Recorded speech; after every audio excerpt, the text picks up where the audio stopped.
Hey everybody, it's me, Sven Sharpen here, bringing you day number 164 of Let's Talk About Autism. Before we get started, I would really appreciate it if you hit the like and subscribe buttons down below the video. It would help me out a lot, and it would help amplify my voice, as I've been trying to get my voice out there for months now.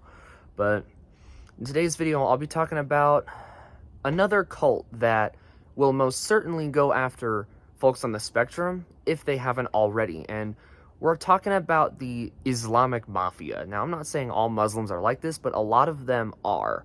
Like, they all believe in this cult where, you know, there's this crazy thing with, like, Muhammad and whatever, and all the crazy menacing that he did, and that he's the messenger of God or whatever, and married a 9-year-old child. I mean, that says everything you need to know about him.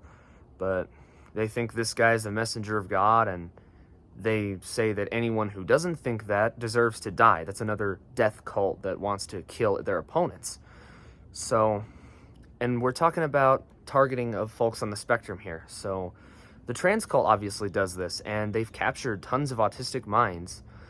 And I just wish I could wake up and have that not be true, but it just is, and it's heartbreaking. But I don't want to wake up one day and then realize my community's half Muslim in the United States just because Islam promises them love and life and liberty and happiness and community in the same way that the trans cult did.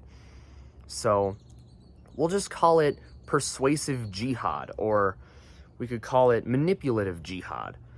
Like, jihad is their term for, like, their struggle to preserve Islam and to spread it. But they're going to go after autistic people.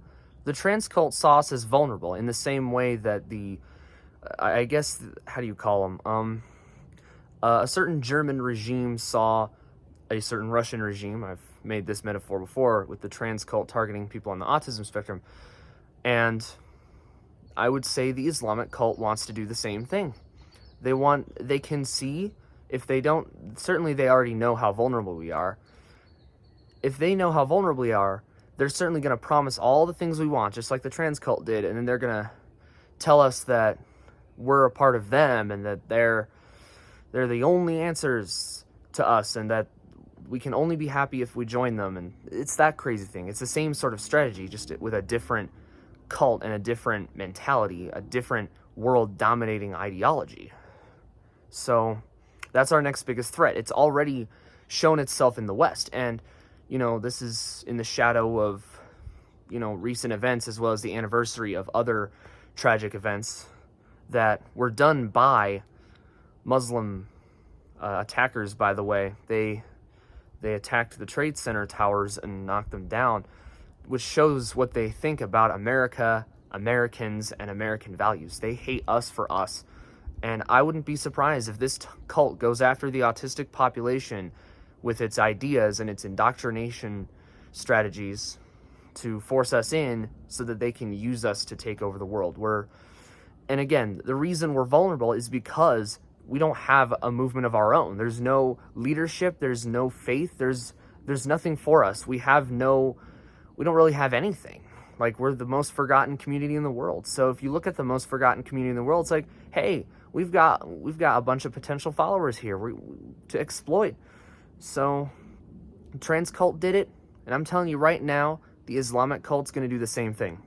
Again, I'm not saying all Muslims are bad. There's plenty of good ones out there that aren't going to commit acts of terror. They'll just chill and leave everyone else alone. But there's a lot that would, and we got to keep an eye on them. We're not going to let ourselves be captured by another cult of death, okay? And only with strong leadership and boldness and faith and friendship can we actually prevent that from happening. So that's what we're talking about. But that was day 164. I'll see you on day 165. Thank you very much for watching this video, and God bless you all, and God bless America.